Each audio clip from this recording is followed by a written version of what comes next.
Act like we're just friends tonight. My ex will be there. She instructed, okay. I said, at the party. Her best friend asked what was wrong. I told her we were just friends now. She said, about time. You deserve better. We talked for hours, then left together.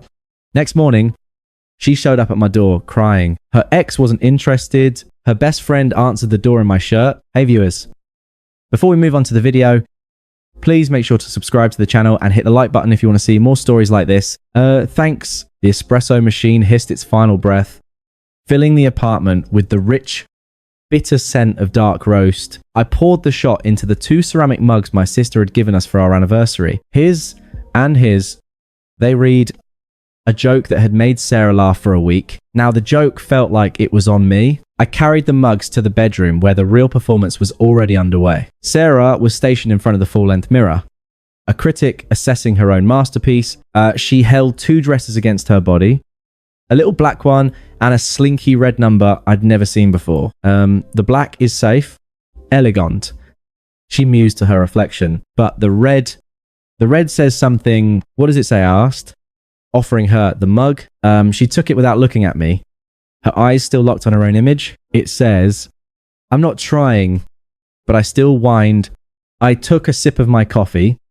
The heat, a grounding sensation against my suddenly cold fingertips. We were going to our friend Liam's birthday party. It was a casual backyard thing. I was in dark jeans and a simple button down. Sarah was preparing for the Met Gala. You know, Liam's parties, I said, it'll be burgers and beer pong. You might be overdressed for the winner's circle. She finally turned, a flicker of annoyance in her expertly lined eyes. It's not about the party, Alex. It's about presence. I should have known then. I should have sensed the shift in the air, the specific targeted energy she was cultivating. But after 3 years, you get used to the minor mysteries of your partner. I wrote it off as Sarah being Sarah. It was when she started applying a second coat of mascara, her movements sharp and precise, that she broke the silence. Her tone was casual, the way you'd remind someone to take out the trash. So, listen, I just saw on Instagram, Jake is going to be at Liam's tonight. The name landed in the room like a lead weight. Jake, her ex, the one from before me, the creative genius, musician whose toxicity she'd recounted to me 100 times. Usually when she needed to contrast how stable and safe I was, I paused, my watch strap half fastened. Okay. I thought you said he was a narcissistic man-child who couldn't commit to a pizza order, let alone a relationship. She waved a hand, dismissing the entire history she'd built for me. He is... That's not the point. She met my eyes in the mirror, her gaze cool and practical. The point is I don't want it to be awkward. So just act like we're just friends tonight. The words didn't compute at first. They were so absurd, so insulting that my brain simply rejected them. I felt my entire body go still. The hum of the city outside our 6th floor window seemed to vanish, replaced by a high-pitched silence in my ears. Just friends. Act like the 3 years we'd spent together, the vacations, the lazy Sundays, the nights I held her while she cried about work. The future we were supposedly building didn't exist. Act like the ring I'd been looking at online was a fantasy. Act like I was just some guy she knew. I turned fully to face her. She was still looking at me in the mirror, waiting for my compliance. Just friends. I repeated my voice flat. It wasn't a question. It was me tasting the words, feeling their bitter shape. Yeah, she said, turning back to the mirror to apply a bold red lipstick, the final piece of her armor. It'll be less messy. You understand, right? She blotted her lips with a tissue. Don't be clingy. Sighing. The word was a masterstroke. It reframed any potential hurt or disagreement on my part as a character flaw. It painted her request as reasonable and my natural reaction as pathetic. I looked at her, really looked at her. I saw the woman I loved, but for the first time, I saw her through a clear, cold lens. This wasn't a request born of social anxiety. This was a strategic calculation. I was a prop in her play to make Jake jealous, to show him the stable, handsome man she'd upgraded, to, while simultaneously ensuring I didn't get in the way of whatever chaotic energy still crackled between them. The anger came, a hot, sharp spike, but it was immediately smothered by a profound and chilling clarity. Arguing would be pointless. It would make me clingy. It would be playing a game I never agreed to. By rules. I didn't respect the fight drained out of me, replaced by a serene, absolute detachment. I finished fastening my watch. I looked at my own reflection in the mirror, standing just behind her. Our eyes met in the glass. Okay? I said, the word was simple. Final. It wasn't acquiescence. It was a door closing. She smiled, a bright, victorious flash of teeth. Great. I knew you'd get it. She spun around, gave me a quick, perfunctor kiss on the cheek. Careful not to smudge her lipstick. You're the best. Alex. She grabbed the red dress and headed for the bathroom to change, already humming a tune I didn't recognize. I stood there alone in the bedroom. I picked up my coffee mug and drained it. The espresso was cold now. I looked at the two mugs on the dresser, his and his. I picked up hers, carried it to the kitchen, and poured the contents down the sink. The doorbell rang. That would be Maya, Sarah's best friend, here to ride with us. The witness. I walked to the door, my movements automatic. My mind 1,000 miles away, already at the party, already playing the part of the just friend and already planning my exit from a role I never should have been cast in. The party was in full deafening swing. Bodies pulsed in the dim light of Liam's basement, a kaleidoscope of forced laughter and shouted conversations over a bass line that felt like a second heartbeat. I stood near a makeshift bar, a folding table laden with liquor bottles and melting ice, and nursed a beer. I had no intention of finishing. I was a ghost at the feast, and it was a strangely peaceful feeling. My role was simple. Be present, be pleasant, be a friend. So I'd wished Liam a happy birthday, chatted with a few work acquaintances about nothing consequential. And now I was observing the main event. The main event was Sarah. She was a flame in that red dress. And Jake was a moth. She was desperately trying to lure into her fire. I watched her from across the room. She'd accidentally brushed past him, laugh a little too loudly at something in his vicinity, tilt her head in. That way, she knew, showed off her neck. She was performing a one-woman play called I'm So Incredibly Happy and Available. And Jake was bored. He'll give her a polite, distracted smile.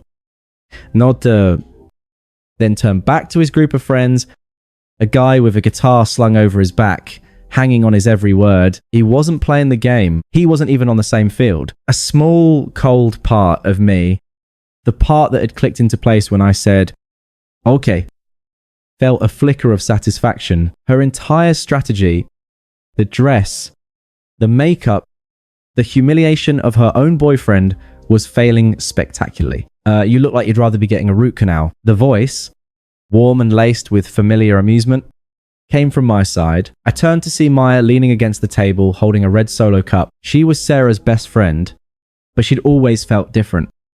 Softer. She watched the world with a quiet perceptiveness that Sarah lacked entirely. I offered her a faint smile. Root canal might be more fun. At least they give you drugs for that. What's wrong? She asked, her brow furrowing with genuine concern. You've been hovering by this punch bowl, like it's your life's calling. I took a slow sip of my beer, my eyes drifting back towards Sarah's performance. The numbness was my shield. I could tell the truth because I no longer cared about the consequences. Nothing's wrong, I said, my voice even.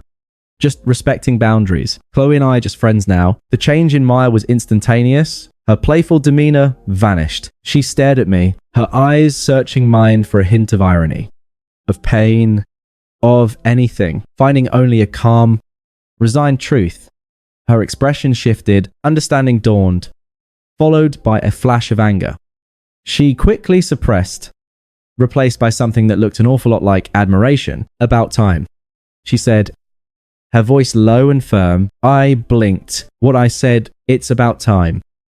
She took a step closer, her voice dropping, so only I could hear it beneath the thrum of the music. You deserve better than being her emotional support animal. Alex, You deserve someone who doesn't make you feel like a secret or a prop. It was like she'd reached inside my chest and put words to the cold, hard thing that had been growing there since this afternoon. Emotional support anime. Proper. They were perfect. Brutal descriptions of the role I've been playing. The validation wasn't comforting. It was electrifying. Someone else saw it. Someone from her camp saw it. The noisy party faded into a dull roar. The world shrank to this small space by the punch bowl. She told me it would be less messy. I said, almost to myself. Maya let out a short, derisive laugh. Less messy for her? She wanted a free pass to flirt with Jake without the guilt of having a boyfriend glaring at her. She used you as a human shield. We stood in silence for a moment, watching the finale of Sarah's play. She had finally cornered Jake near the stairs. We saw her put a hand on his arm, saw him gently but firmly remove it, say a few words, and walk away, leaving her standing alone. The vibrant red of her dress suddenly, looking desperate and foolish. The spell was broken. The strategy had failed. I turned my back on the scene, giving Maya my full attention. So, how's your life? What's new outside of all this? She smiled. A real relieved smile. It's good. Work is crazy. I'm thinking of adopting a cat, but I'm afraid I'll turn into a stereotype. We started talking, really talking. Not the polite surface level chatter you make at a party, but the kind of conversation you have when you realize the person across from you actually sees you. We talked about our stupid bosses, our childhood dreams, the books we loved, the existential dread of modern life. We laughed. I realized I hadn't genuinely laughed in months. Hours slipped away. The party began to thin out. At one point, I saw Sarah slumped on a couch by herself, staring into her phone. The picture of dejection, I felt nothing. She was a background character in my story now. Maya glanced at the time on her phone. I think I'm done here. I was going to call an Uber. I can give you a ride, I said without hesitation. The thought of staying a second longer was unbearable. The thought of her leaving was worse. Yeah? She said, her eyes holding mine. I'd like that. We didn't say goodbye to anyone. We just walked out. The cool night era of baptism after the stale heat of the party. We didn't talk on the walk to my car, but the silence was comfortable, charged with a new, unspoken understanding. As I pulled out the parking spot, my headlights swept across the front of the house, and there, standing on the porch, having clearly just come out looking for us, was Sarah. Her face was pale, her eyes wide with shock and a dawning horrible comprehension. She saw me in the driver's seat. She saw Maya in the passenger seat. She saw us leaving together. Our eyes met for a split second in the rearview mirror. I didn't slow down. I didn't wave. I just drove, leaving her standing alone in the wake of my taillights. The full weight of her less messy plan finally, irrevocably, crashing down around her. The morning light streamed into my apartment, clean and bright, washing away the residual grime of the previous night. The silence was a bomb. No tension. No performance reviews. No walking on eggshells. Just peace. I was at the stove, scrambling eggs. Maya was sitting at my kitchen island, her hands wrapped around a mug of coffee. She was still wearing my t-shirt, a faded grey one with a band logo from a lifetime ago. On here, it looked like a declaration. We weren't talking much, just existing in the same quiet space. The easy intimacy from the car ride home had settled into something deeper, something solid. We talked until 3:00 a.m.